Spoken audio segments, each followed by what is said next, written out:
आज मैं आप सबके समक्ष एक लाचार मजबूर पिता की कहानी लेके आई हूँ। तो वीडियो को पूरा सुनिएगा। एक बेबस पिता का फैसला जिसे सुनकर सरपंच भी रह गए थे। एक गांव में एक पिता अपने 4 बेटों के साथ रहता था। चारों बेटों की शादी हो गई थी। कुछ साल पहले उनकी माँ की मृत्यु हो गई थी। तभी से मानो पिता उनके लिए एक बोझ बनकर रह गया था। वो सब मजबूरी में उनकी सेवा चक्री करते थे, क्योंकि अभी तक संपत्ति का बंटवारा नहीं हुआ था।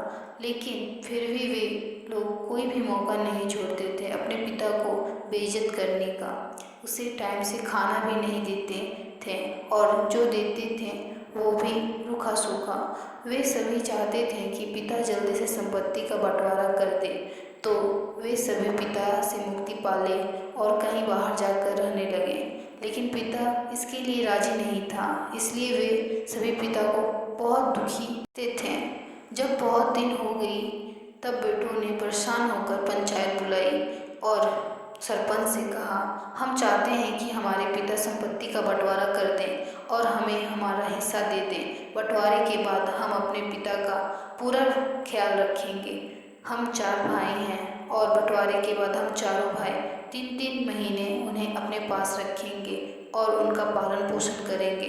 बेटों की बात सुनकर सरपंच ने पिता से कहा, क्या आप अपने बेटों की बात मानने के लिए तैयार हैं? क्या आप संपत्ति का बंटवारा कर अपने बेटों के साथ 3-3 महीने रहने के लिए तैयार हैं? सरपंच की यह बात सुनकर बड़ा बेटा बोला, आप पिताजी से क्या पूछ रहे हैं? आप बस फैसला कीजिए। पिताजी राजी हैं। वैसे भी उन्हें इस बुढ़ापे में और क्या चाहिए? 2 वक्त की रोटी ना वो हम उन्हें देंगे। आप अपना फैसला सुनाइए। बेटे की बात सुनकर पिता बोला, जो अभी तक बेबसी से अपनी गर्दन नीचे किए सबकी बातें सुन रहा था, सरपंच जी, फैसला आप नहीं मैं करूँगा, क्योंकि यह संपत्ति आपकी और मेरे बेटे की नहीं, मेरी है।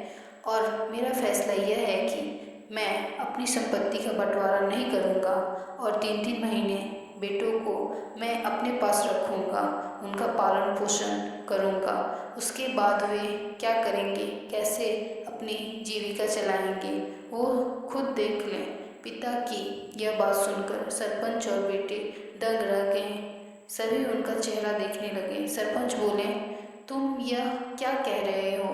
तो पिता ने कहा, जब आज मेरी संपत्ति मेरे पास है, तब ये लोग मुझे इतना परेशान करते हैं। अगर संपत्ति इनके नाम कर दी तो ये लोग मुझे जीने नहीं देंगे। इसलिए यह संपत्ति मेरी है, इस पर मेरा हक है, इसलिए फैसला भी मेरा होगा, आपका नहीं। पिताजी बात सुनकर सरपंच खामोश हो गए और वहाँ से चले गए। गांव वाले भी अपने अपने घर चले गए। बेटे और बहू मुंह लटकाकर खामोश वहाँ खड़े थे और अपने पिता की ओर एकटक निहार रहे थे।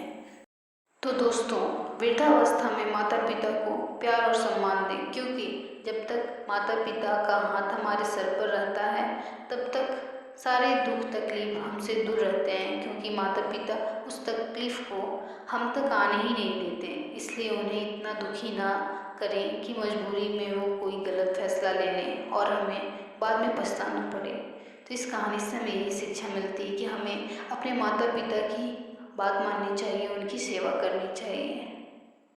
वीडियो अच्छी लगी हो तो लाइक करें, कमेंट करें, ज़्यादा से ज़्यादा शेयर करें। चैनल पे नए हैं तो चैनल को सब्सक्राइब करें। Thank you.